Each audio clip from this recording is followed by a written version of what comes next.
There's actually quite a few noteworthy films coming out next year in 2023 that I'm looking forward to.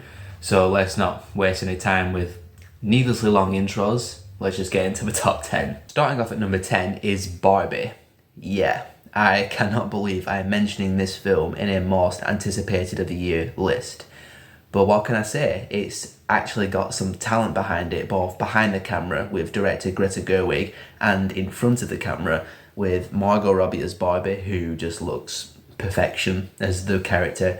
Ryan Gosling as Ken looks hilariously awesome. Plus you've also got Simu Liu from Shang-Chi and Cutie Gatwa from Sex Education and the new Doctor Who as other Kens in the film. What on earth is happening with this film? I have no idea, but that teaser trailer that came out I thought was hilarious with the whole 2001 homage. And the whole colours and aesthetic of the Barbie world at the end just screams 2001 to me. So yeah, surprisingly, against all odds, I am all in for this film. I'm looking forward to seeing it. Colour me damn surprised. Number 9 is actually the first big film coming out in 2023, no pun intended, with Ant-Man and the Wasp: Quantumania. It's actually quite mad to me that Phase 4 has already come and gone. Like, in no time, Phase 4 has already happened. And I actually liked Phase 4 overall. I know there were some parts to it that weren't as good as others. Thor: Love and Thunder, She-Hulk was okay.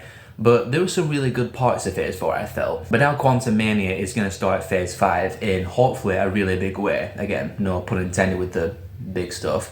But the trailer looks fun, it looks wacky. I'm looking forward to seeing, finally, the quantum realm being explored as a whole actual universe with a civilization down there. Bill Murray lives down there. Kang the Conqueror, Jonathan Majors. I'm a fan of Ant-Man. I love the character. I really enjoyed the first Ant-Man. The first Ant-Man film actually might be, for me, maybe the most underrated MCU film, possibly. I'd really enjoy the life out of that first one. The second one was pretty fun.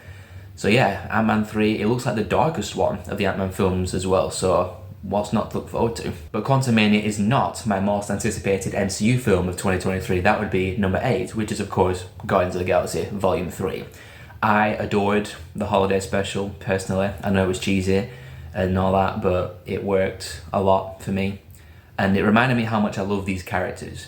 And it just made me realise, 3 is going to be a gut punch, because some of our Guardians are not going to be okay by the end of that film, and that trailer came out and just reinforced all those feelings. I'm looking forward to it. Hopefully James Gunn ends both the Guardians era and his Marvel tenure with a big bang. It looks really good. Coming in at number 7 is Dune Part 2. Whenever Denis Villeneuve has a film coming out, it's pretty much automatically guaranteed to be one of my most anticipated of the year, because he's just an incredible director. And also because Dune Part 1 was really, really good. In fact, I would say Dune Part 1 was one of the best Part 1 films ever made, because it actually had a story of its own to tell, and it wasn't just all set up for the next film coming out. It's galactic politics, that kind of stuff interests me. Dune Part 1 interested me. I'm not ready to call it the next Lord of the Rings or whatever like that, but it was still a really good science fiction drama / partial action adventure. So I'm looking forward to seeing the story continue with Paul Atreides and getting revenge on the Emperor and all the galaxy. It should be a good time. Coming in at number 6 is John Wick Chapter 4. John Wick is one of those rare franchises nowadays where each film seems to get better and better. And for my money, John Wick 3 was the best of the John Wick films so far.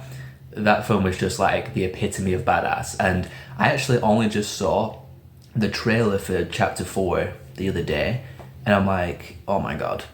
They just seem to up the ante every time without getting too absurd, not like Fast and Furious. And it looks like they're just really going to the next level story-wise. John Wick going against the higher table, and yeah, shit's about to go down. And I can't wait to see John Wick kill a whole bunch of guys in very brutal fashion once more. Number 5 might be my big fingers crossed film. This is the one that I really want to be good, purely based on the last film in the franchise, Indiana Jones and the Dial of Destiny. I love the Indiana Jones films, minus the last one. I love a good adventure film. Indiana Jones, the first 3, are like the epitome of adventure. And this trailer, it got the blood pumping. The Indiana Jones theme, I know it was kind of a generic trailer in the way it was put together. You know, the slowed down theme and the piano cues at the beginning. I get that stuff, but it's Indiana Jones, it's adventure. It's got that kind of golden colour palette of the first 3 films. Yeah, I'm looking forward to it. Mads Mikkelsen's the villain, 60s time period.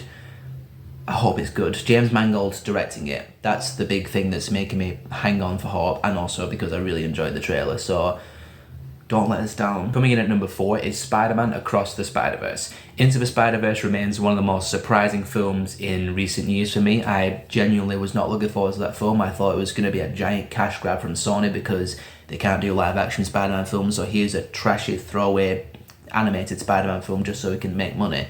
That's how I felt going into it, but walking out of it I was like, yeah, that was something. And that trailer that came out recently for Across the Spider-Verse just cemented my anticipation. We've got more multiversal, interdimensional shenanigans and adventures, more Spider people, Insomniac PlayStation Spider-Man's in there. I wonder if Yuri Lowenthal's doing the voice. I read somewhere that he is doing the voice, but that would be incredible if he just actually shows up and has dialogue and speaks with all the other Spider people. But yeah, it looks like another great adventure. Miles Morales has some more emotional journeys to go on.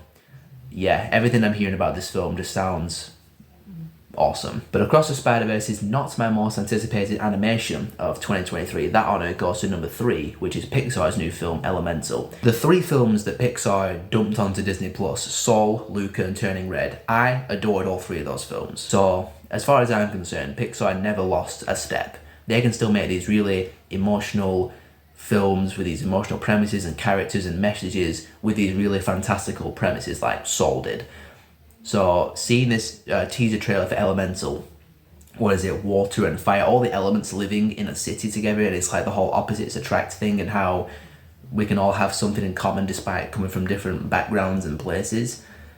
Come on, I mean seriously, yeah, that premise just seems like a genius premise for Pixar to explore. So yeah, I cannot wait to see this. And plus, in the UK, it comes out days after Across the Spider-Verse, so animation fans, we're going to be eating quite well come June 2023. You knew it was going to be on this list. It's going to be on every single list of most anticipated of next year, apart from people who don't like Christopher Nolan films. Oppenheimer, yes, of course, I'm looking forward to this film because it's Christopher mother effing Nolan making a new film, but also him doing what I'm presuming is going to be more of a dialogue film. I don't see this having the same kind of giant scale and complex, mind-bending plot mechanics like Tenet or Interstellar or Inception.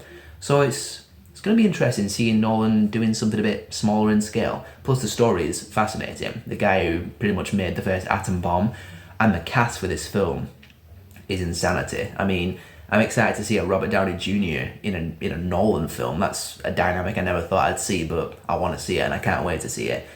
Yeah, Christopher Nolan, it doesn't matter what film it is, what the genre is, what the story, it's making the most anticipated list. I can't wait to see it. I'm going to be there day one. And last but not least, my number 1, my most anticipated film of 2023 actually comes out 1 week before Oppenheimer.